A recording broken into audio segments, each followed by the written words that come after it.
మన ప్రభువును ప్రియరక్షకుడునైన యేసుక్రీస్తు శక్తిగల నామంలో మీ అందరికీ శుభములు. ప్రియమైన దేవుని బిడ్డలారా, మరి దేవుడు మరి గతించిన నెలంతా వారం అంతా మనల్ని ఎంతగానో కాపాడాడు కదండి.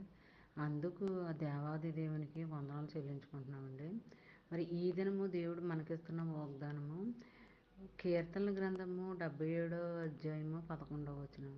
యెహోవా చేసిన కార్యములను, పూర్వం జరిగిన నీ ఆశ్చర్య కార్యములను నేను మనసునకు తెచ్చుకుందును.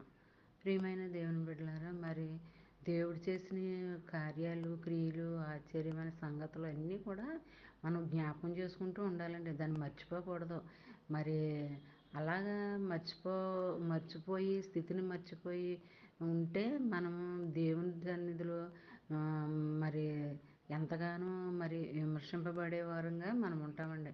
మరి కార్యాలు ఎప్పుడు కూడా గుర్తు చేసుకుంటూనే ఉండాలి, మర్చిపోకుండా. మరి అంతే కదండి, ప్రతి ఒక్కరికి చెప్పాలి వాగ్దానాల గురించి, దేవుని వాక్యం గురించి.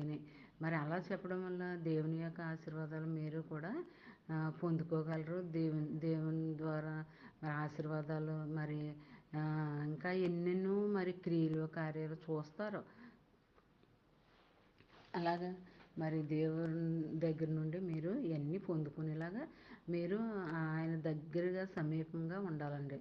మరి ఆశ్చర్యమైన కార్యాలు మనసులో ధ్యానించుకుంటూ ఉండాలండి. ఆయన చేసిన పనులు, మరి నీ పట్ల ఆయన ఏం చేశాడో ఇవన్నీ కూడా ఆ కార్యాలన్నీ గుర్తు చేసుకుంటూ ధ్యానించుకుంటూ ఉండాలండి. మరి ఈ చిన్న వాగ్దానం మైండ్లో పెట్టుకుని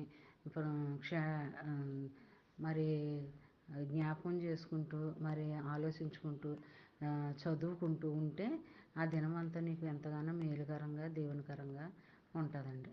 మరి ఈ దినమంతా ఈ వాగ్దానం ఎత్తిపట్టుకుని ప్రార్థన చేయాలని కోరుకుంటున్నానండి. మరి మీరు చర్చికి వెళ్ళి ప్రార్థించే సమయం మీకు లేనప్పుడు మనసులోనే ధ్యానించుకోవాలండి. వాగ్దానాలు, వాక్యాలు, చిన్న చిన్న వాక్యాలు మైండ్లో పెట్టుకుని ధ్యానించుకుంటూ ఉంటే ఆ దినం రావాల్సిన దీవెనలన్నీ నీకు, నీ బిడ్డలకి, నీ కుటుంబ సభ్యులకి అందరికీ దీవెనలు వర్షం కురమరుస్తాడు అన్నమాట అండి.